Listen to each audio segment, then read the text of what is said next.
Olá, meus amigos. Eu sou o professor Carlos Mendonça. Este é nosso curso de Lei Orgânica do Distrito Federal, já em total sintonia com as emendas à Lei Orgânica que foram feitas em 2014. Portanto, você está aí tendo um curso atualizado.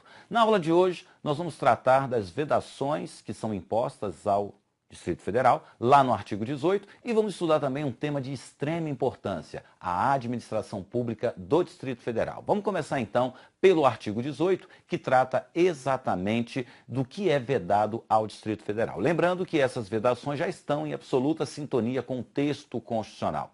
Lá no artigo 19 da Constituição, existem vedações aos entes federativos e, por conta disso, reflexo do artigo 19 do texto constitucional, o artigo 18 da LODF também traz 4 vedações ao Distrito Federal. Vamos lá ver então quais são essas vedações. A primeira, ali no artigo 18, inciso 1, corta para a tela, vocês podem observar que é proibido ao Distrito Federal estabelecer cultos religiosos ou igrejas, subvencioná-los, embaraçar-lhes ou funcionamento, ou manter com eles ou seus representantes relações de dependência ou aliança, ressalvada na forma da lei a colaboração de interesse público. Repare que este dispositivo ele está também em total harmonia com uma regra que existe no Brasil desde a proclamação da República, que é a separação entre o Estado e a Igreja. O nosso país é um Estado laico, ele não tem uma religião oficial. Por conta disso,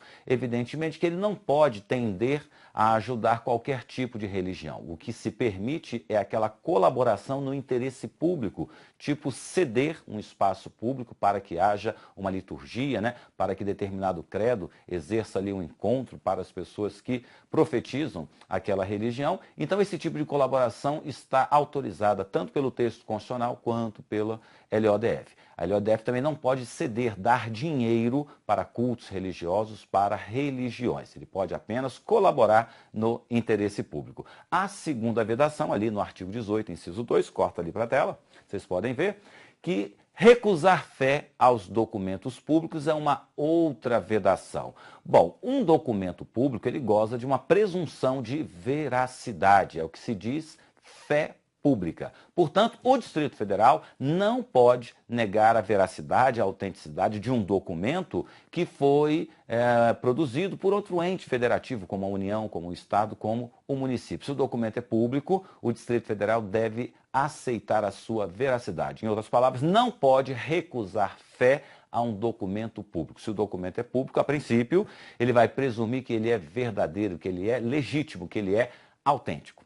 Terceira vedação, lá do artigo 18, inciso 3, proíbe o Distrito Federal de subvencionar propagandas para partidos políticos. Vocês sabem que o exercente do poder, ele exerce um cargo eletivo e uma de suas condições para se eleger é ter uma filiação partidária. Não é possível que após assumir o poder, ele utilize a máquina administrativa para fazer propaganda do seu partido. Isso é vedado. Vamos ver a redação do artigo 18, inciso 3, corta ali para a tela. Então é vedado ao DF subvencionar ou auxiliar de qualquer modo com recursos públicos, quer pela imprensa, rádio, televisão, serviço de alto-falante ou qualquer outro meio de comunicação, propaganda político-partidária ou com fins estranhos à administração pública. Esta seria a terceira vedação. A quarta e última é a mais importante, é a que mais cai em prova. Todas as vedações que constam então do 18, inciso 4, ao todo como 4, elas não podem ser feitas, salvo se houver uma autorização legislativa. Então, se o Poder Legislativo do Distrito Federal autorizar, o DF pode doar imóveis, pode constituir sobre eles um ônus real, ou seja, uma hipoteca, Pode, não, aliás, se houver a autorização, pode conceder isenção fiscal ou até mesmo uma remissão de dívida. Então, dentro dessa vedação, o que você tem que guardar é o seguinte: ele não pode fazer, mas se houver autorização legislativa, aí sim ele vai poder doar imóveis, constituir sobre eles um ônus real, eu exemplifiquei como uma hipoteca. Ele não pode conceder isenção fiscal ou remissão de dívida. Se houver a tal autorização legislativa, aí sim está autorizado. Bom, Remissão, o que seria isso? É perdoar uma dívida. Se você tem uma dívida com o DF, ela pode ser perdoada, mas precisa da tal autorização legislativa. Vamos ver o texto da LODF. Corta para a tela. Artigo 18, inciso 4º, é proibido ao DF doar bens imóveis de seu patrimônio ou constituir sobre eles ônus real, bem como conceder isenções fiscais ou remissões de dívidas sem expressa autorização da Câmara Legislativa, sob pena de nulidade do ato. Então, ó, aqui está o ônus real. Quando você tem um imóvel, esse imóvel ele está livre para que você venda. Agora, se sobre ele recair um ônus real, aí não tem como você vender. E nós vamos então aqui, ó, exemplificar. Um exemplo de um ônus real é uma hipoteca. Quando o imóvel ele está hipotecado, você não pode vender, porque sobre ele recai um ônus real. É justamente por isso que quando você for comprar um imóvel, você tem que tirar a certidão de ônus reais para saber se esse imóvel está livre e desembaraçado para o comércio. Então, a garantia que um comprador tem que o imóvel está sendo vendido de forma legítima é tirar uma certidão de ônus real. Porque então, se ele estiver penhorado, se ele estiver hipotecado, se sobre ele recair um arresto, que são situações que restringem a compra e venda de um imóvel, você vai ficar ciente justamente por essa certidão. E o DF não pode, por exemplo, pedir um empréstimo, dar como garantia um imóvel e a garantia desse empréstimo seria o imóvel. Como é que nós saberemos que aquele imóvel está garantindo um empréstimo? Sobre ele vai recair uma hipoteca. Isso o DF não pode fazer sem a tal autorização legislativa. Corta para a tela. A outra expressão que merece um certo comentário é isso aqui, ó, remissão de dívida. A remissão de dívida é o seu perdão. Então, o DF até pode perdoar, desde que haja autorização da Câmara Legislativa. Está autorizado pela Câmara Legislativa, não tem problema nenhum. Tranquilo, então? Artigo 18, as vedações que recaem sobre o DF. O artigo seguinte, o artigo 19, trata da administração pública do DF. É uma parte da LODF que agora está idêntica à Constituição. Então, houve uma adequação do texto da LODF ao texto constitucional. Então, se você estudar a LODF, praticamente está estudando o artigo 37 diante do texto constitucional. Então, vamos ver, então, quais são os princípios que regem a administração pública como um todo, e especificamente a administração pública do DF. Corta para a tela para a gente ver o artigo 19. A administração pública, direta e indireta, de qualquer dos poderes do Distrito Federal, vai obedecer aos seguintes princípios. Você sabe que no texto da Constituição, lá no artigo 37, então vou colocar a Constituição Federal de 88, artigo 37, eu vou ter os princípios cujas iniciais formam a palavra limpe. Então, quais são os princípios expressos no artigo 37 da Constituição? Legalidade, impessoalidade, moralidade, publicidade e eficiência. A gente consegue, então, localizar esses princípios da Constituição aqui também, no artigo 19. Ó. Eu tenho a legalidade, eu tenho a impessoalidade, tenho a moralidade, tenho a publicidade e tenho a eficiência. Ou seja, os mesmos princípios previstos na Constituição agora constam também da LODF. Só que a LODF vai além.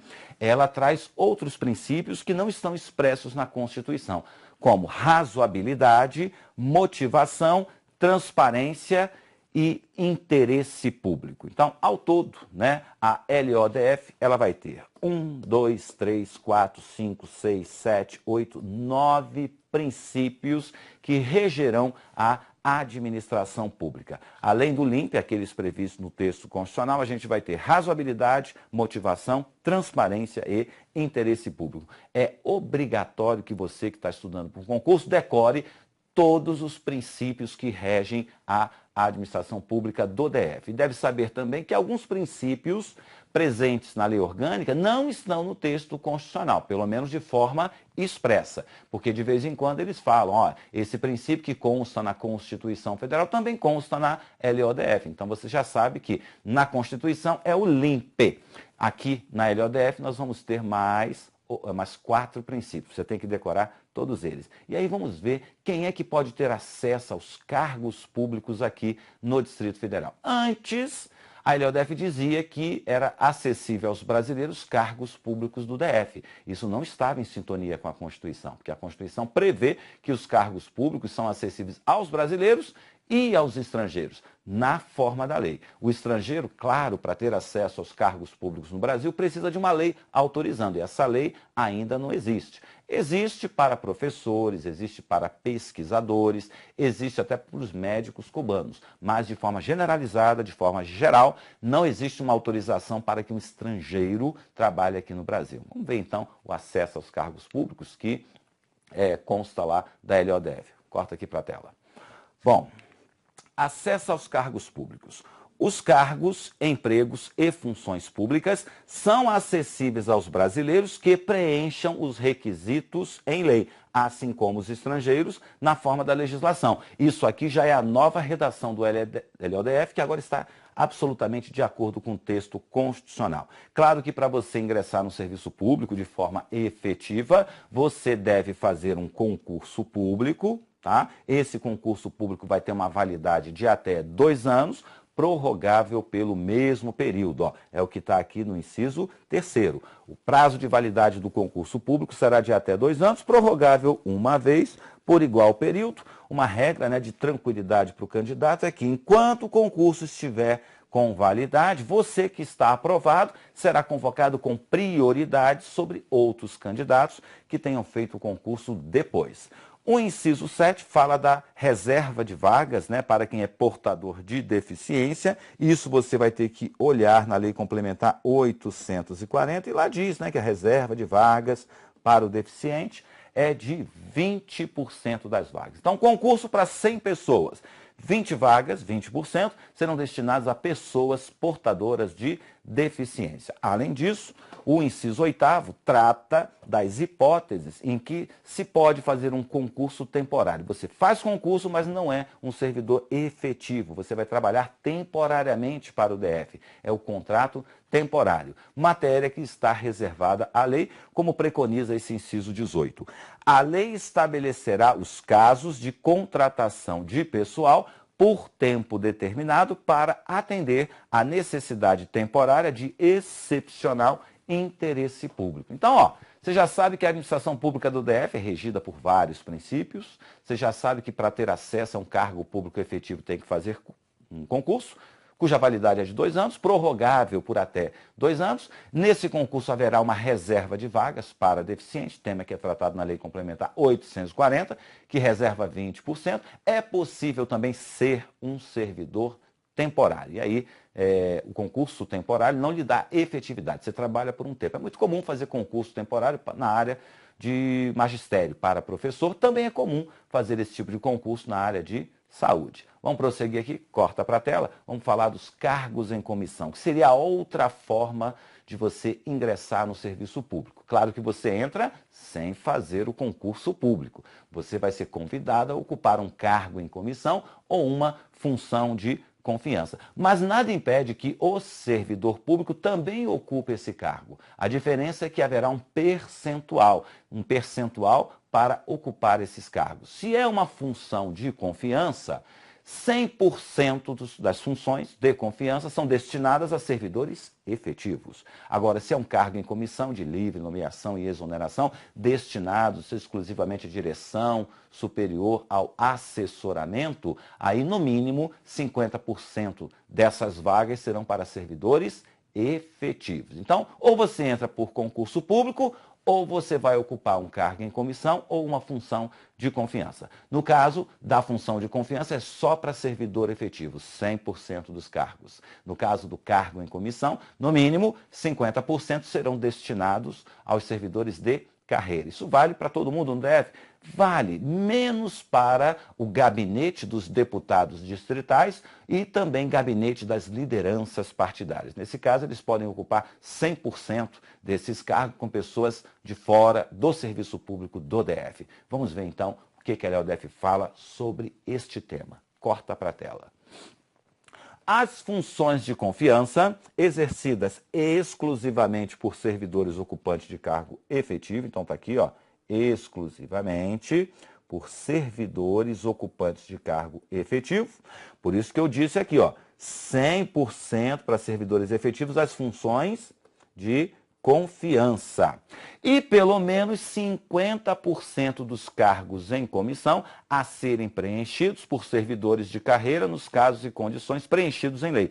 Destinam-se apenas às atribuições de direção, chefia e assessoramento. Então, função de confiança, 100% para servidor efetivo e, no caso de cargo em comissão, 50% para os servidores efetivos. E como eu havia destacado, ó, coloco aqui como cuidado, os percentuais acima não se aplicam aos gabinetes dos deputados distritais e das lideranças partidárias. Então, ó, fechamos, né? Ou você entra por concurso, ou você pode ser convidado para ocupar um cargo em comissão ou a função de confiança. A função de confiança é para quem já é concursado, para quem é efetivo. O cargo em comissão, 50% pode ser para pessoas de fora do serviço público. Então, corta para a tela para a gente falar de um outro tema, que é o nepotismo, que é o provimento do cargo por relações de parentesco. A LODF, no parágrafo 8º do artigo 19, sempre lembrando que nós ainda estamos aqui no artigo 19, né? Ele diz que é proibida a designação para função de confiança ou nomeação para emprego ou cargo em comissão, incluídos os de natureza especial, de pessoa que tenha praticado ato tipificado na legislação como causa de inelegibilidade. A gente tinha falado disso quando falamos do provimento do cargo de administrador regional. Quem é inelegível não pode ocupar o cargo de administrador regional. É uma restrição.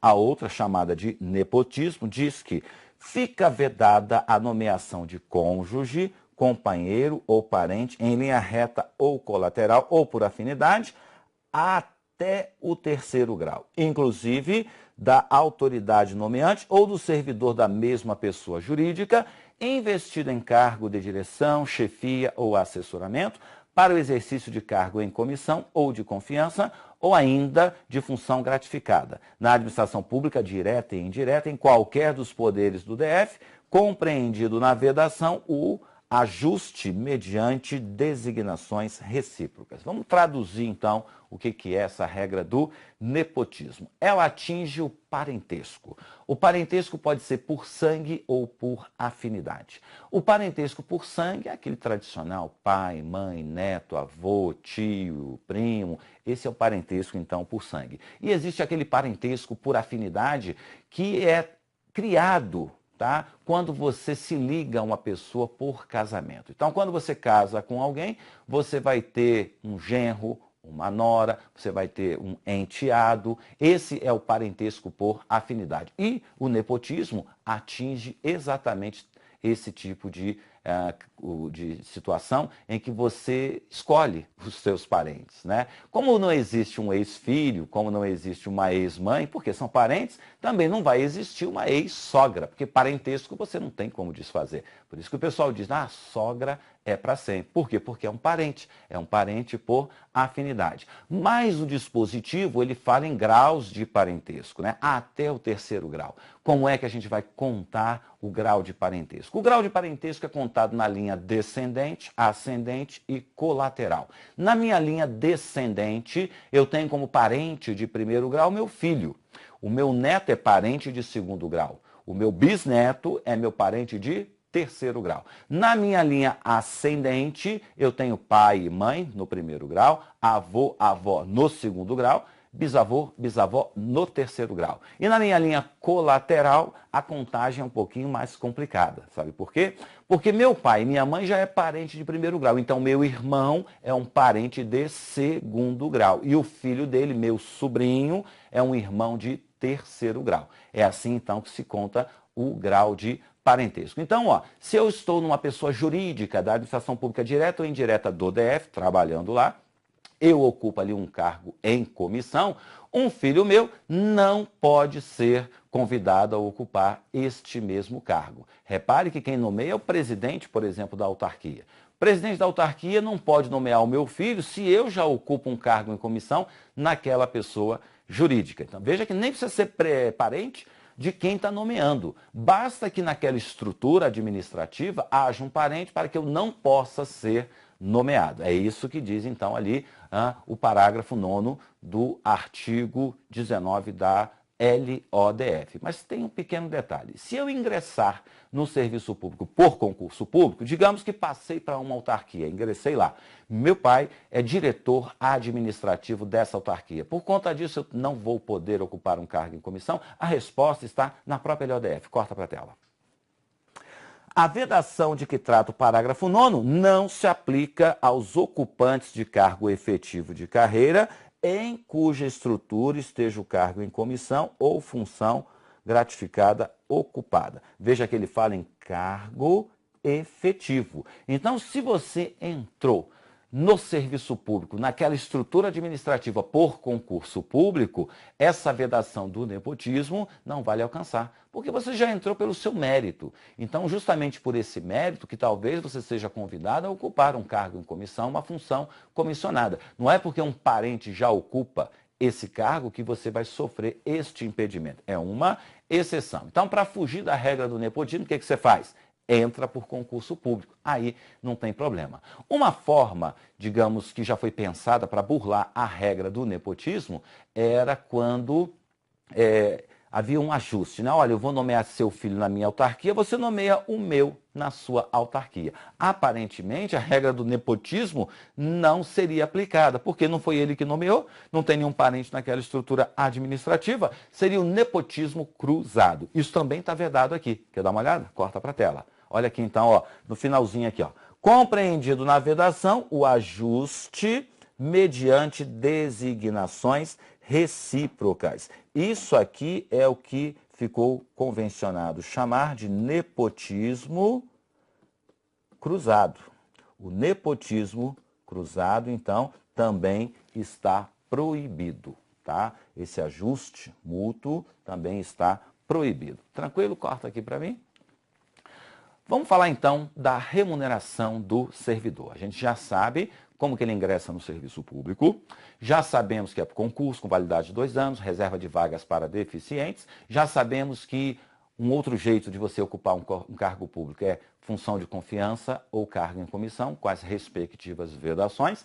Já conhecemos a regra do nepotismo, vamos falar então da remuneração do servidor. Primeiro, como é que se fixa a remuneração de um servidor? Por lei específica. O que é uma lei específica? É aquela que só trata de um assunto. Então, a lei só vai tratar da remuneração do servidor. Quais as regras que a LODF tem sobre remuneração do servidor? Corta para a tela, então, para a gente dar uma olhada. Está aqui, ó, a remuneração dos servidores públicos e o subsídio de que trata o artigo 33, parágrafo 5º. O subsídio é uma forma diferenciada de remunerar o agente público. É basicamente para quem é detentor de poder ou para quem é servidor de uma carreira típica de Estado. Tá? Somente podem ser fixados ou alterados pela lei específica, observada a iniciativa privativa em cada caso. Então, ó, servidor é lei específica. Agora, se for determinado servidor que exerce uma atividade típica de Estado ou se é membro de um poder, aí o nome da sua remuneração é subsídio.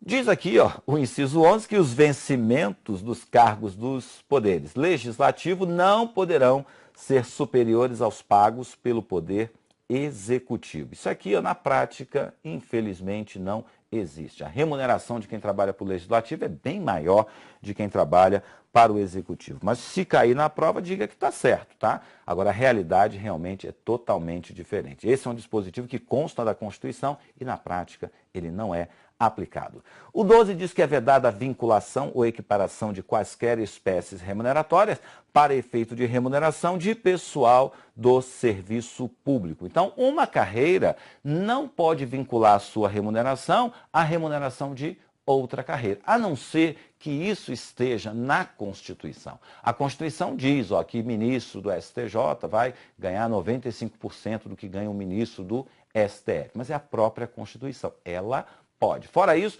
nenhuma carreira pode ter a sua remuneração vinculada à remuneração de outra carreira. É isso que consta do dispositivo. Vamos continuar vendo aqui, corta para a tela. Inciso 13. Os acréscimos pecuniários percebidos por servidor público não serão computados nem acumulados para fins de concessão de acréscimos ulteriores.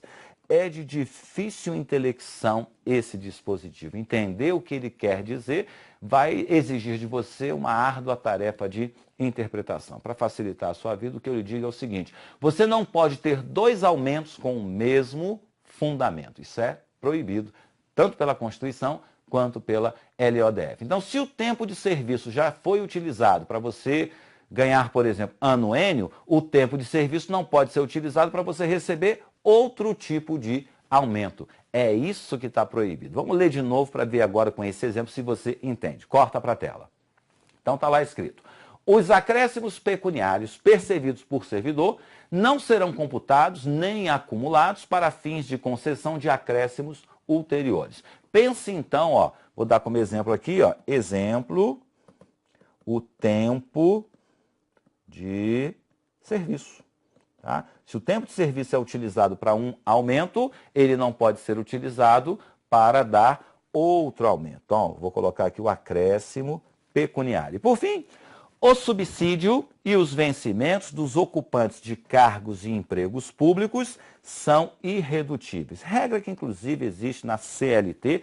Quem trabalha com carteira assinada também tem a garantia da irredutibilidade, salvo a tal convenção coletiva. Como a gente está falando de remuneração do servidor, é importante destacar qual é o teto. No Brasil, o teto é subsídio de ministro do Supremo Tribunal Federal. Ninguém pode ganhar mais que o ministro do Supremo Tribunal Federal. Nesse subsídio, claro, eu não vou incluir parcelas de natureza indenizatória. Agora, a Constituição Federal, ela autoriza que os entes federativos fixem como teto o subsídio de desembargador do TJ. E é exatamente isso que acontece no Distrito Federal. No DF, foi adotado como teto único o subsídio de desembargador do TJDF. Então, no DF, ninguém pode ganhar mais que um desembargador do TJDF, salvo o deputado distrital, que segue uma outra regra. O deputado distrital pode receber até 75% do que ganha um deputado federal. Vamos ver a redação do dispositivo. Corta para a tela. Para fins do disposto no artigo 3711, isso aqui é o teto, tá? Lá de ministro do STF. Fica estabelecido que a remuneração e o subsídio dos ocupantes de cargos, funções e empregos públicos, dos membros de qualquer dos poderes e dos demais agentes políticos do DF, bem como os proventos de aposentadorias e pensões, não poderão exceder o subsídio mensal em espécie dos desembargadores do Tribunal de Justiça do DF e territórios, na forma da lei, e aquela ressalva, não se aplicando o disposto neste inciso aos subsídios dos deputados distritais. O que você já sabe? Que um deputado distrital pode receber até 75% do deputado federal. Então, o deputado distrital tem um outro teto. O teto dele é 75% do que ganha um deputado federal. E, ó, para efeito do limite remuneratório de que trata o inciso 11, não serão computadas as parcelas de caráter indenizatório previstas em lei. Então, ó, corta para mim. Aquela remuneração, tá, que o servidor recebe, ela já tem um teto, subsídio de desembargador do TJ. Mas o que ele receber a título de indenização, isso não entra no teto. Então, digamos que ele foi mandado para algum lugar para fazer um serviço, passa lá um mês e recebe um monte de diárias, né? Se ele já estiver no teto, essas diárias não entrarão no teto. Ele vai receber o valor da remuneração e o valor daquelas diárias sem considerar o teto, que é o subsídio de desembargador do Tribunal de Justiça. Tranquilo, então? Ó, então, no que tange a remuneração, são essas as informações que eu queria passar para vocês. Mas o que nós estamos estudando? A administração pública do DF, né? Isso também consta lá do artigo 19. Quais são as entidades que formam a administração pública do Distrito Federal? Corta para a tela. Então, ó, de forma genérica, a administração pública, ela é formada por administração direta, essa é a matéria lá do direito administrativo, E a administração indireta. Essa administração indireta, ela tem as autarquias, ela tem as fundações, tem as empresas públicas, tem também a sociedade de economia mista. Essas são as entidades da administração indireta. Caramba, deixa eu consertar isso aqui, ó.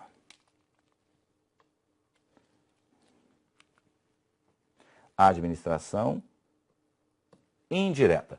Para você criar uma entidade da administração indireta, criação é sempre por lei específica. Lei específica.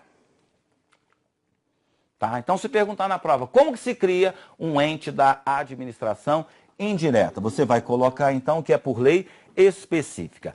E se a criação é por lei específica, a sua extinção também vai se dar por lei específica, por conta do paralelismo das formas. Com um porém. Se eu quero criar uma autarquia, fundação, empresa pública ou sociedade de economia mista, eu já sei, é por uma lei específica. E se eu quiser extinguir uma entidade da administração indireta, também é por lei específica, mas tem um porém, tá? Esse porém vale para empresa pública e sociedade de economia mista, tá? Essa exceção diz que a privatização, bem como a extinção, então privatização e extinção depende de lei, claro, específica, aprovada por 2/3 da Câmara Legislativa do Distrito Federal. Não pode esquecer isso. Para criar uma entidade da administração indireta, eu preciso de lei específica. Para extinguir, a lei também é específica. Agora, se for empresa pública ou sociedade de economia mista e eu quero extinguir ou privatizar, essa lei específica depende de aprovação de 2/3 da Câmara Legislativa do DF. E mais um pequeno detalhe. Se eu quiser criar uma subsidiária dessas entidades, eu preciso de autorização legislativa. Então, a criação, lei específica, extinção, também é por lei específica. Se for extinção ou privatização de empresa pública ou sociedade de economia mista, esta lei específica deve ser aprovada por 2/3 da Câmara. Se eu quero criar uma subsidiária, aí nós vamos precisar de uma autorização legislativa. Vamos falar rapidinho do contrato de gestão, fruto da reforma administrativa dos anos 90, promovidas lá por Fernando Henrique Cardoso. Dá uma cortadinha aqui para a tela. Corta para a tela. Então, ó, contrato de gestão. Também está no artigo 19, lá no parágrafo 13. E o que ele diz? A autonomia gerencial, orçamentária e financeira dos órgãos e entidades da administração pública pode ser ampliada mediante contrato, que é o contrato de gestão. Então, se eu quiser dar mais autonomia para um órgão da administração pública, eu firmo um contrato de gestão.